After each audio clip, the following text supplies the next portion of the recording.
Hey guys, this is Hbkgrand and today we're making a video about how to farm mixed energy residue. After trying multiple missions in the Agna desert, I came to this conclusion that the best way to farm is using the Enzo for vaults. I tried various missions, but to be honest, you can only get one mixed energy residue as a drop, which I do not feel is well worth the time and the effort.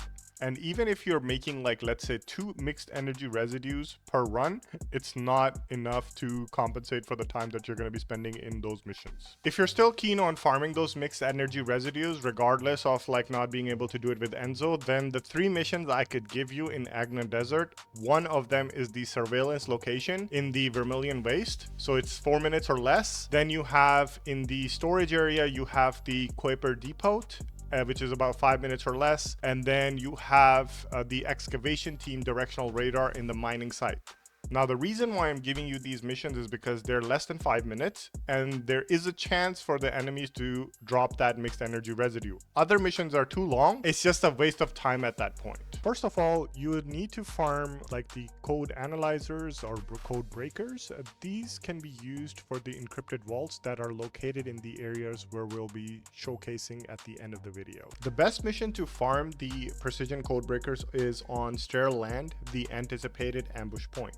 Even though it does say it's 3 minutes or less, you can finish this mission between 30 to 40 seconds at most. If it is taking you longer than that, then you can just go into a public lobby, work on your bunny build a little bit, because bunny would be the best to do this, and you should be able to achieve that goal. Now, since you can finish this in 30 to 40 seconds, and it is not a guaranteed drop, however, in 1 hour, you can get up to 25 precision code breakers, which is probably the highest drops in the entire game. Secondly, I would highly recommend trying to get your hands on the Descendant Enzo. He's one of the crucial parts for this farming strategy because of the passive skill right here, you'll get an increased time and reduction in speed of the encrypted vaults. Now, those vaults, if you don't have Enzo, can sometimes be tedious and there's a higher chance of failing if you mess even once. So getting Enzo beforehand would highly be very resourceful. I highly recommend to start this farm with a group. If you cannot find one, go to the public lobby or in the world chat, try to recruit if you can to start this. Or if you have friends,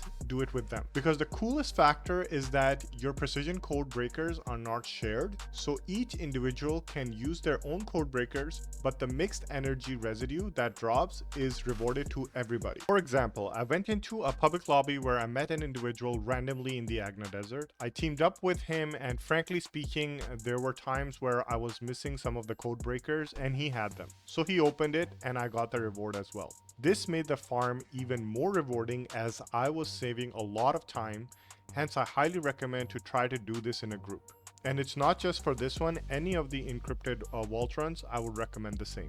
It took me roughly about 15 minutes to get up to 100 mixed energy residue, which is insane from a farming standpoint. As I mentioned earlier, there were times where I was missing the code breakers, but I was able to still get those mixed energy residue because of the other player. A special shout out goes to the player, a Divine Survivor, for assisting me in this video. He was a great help. We kind of greeted each other at the end of it and it was phenomenal, and he actually got something out of it. He learned that there were other locations where he could go and farm those as well, which will be taking us to the next section of the video. I've chosen 3 portions of the Agna desert. One is the Vermilion waste, the Remnant, and the storage. And in the chapters ahead, you'll see that there are at least 3 locations for each of the portions of the Agna desert. And lastly, when you spawn in, you want to press the tab button to hear this sound.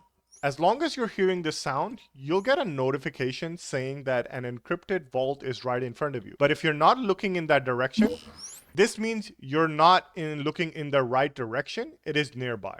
So I hope you guys enjoyed this video. If you guys have any questions or comments, leave it in the comment section below. I'll be happy to answer. Make sure to hit that like button and subscribe and follow for more.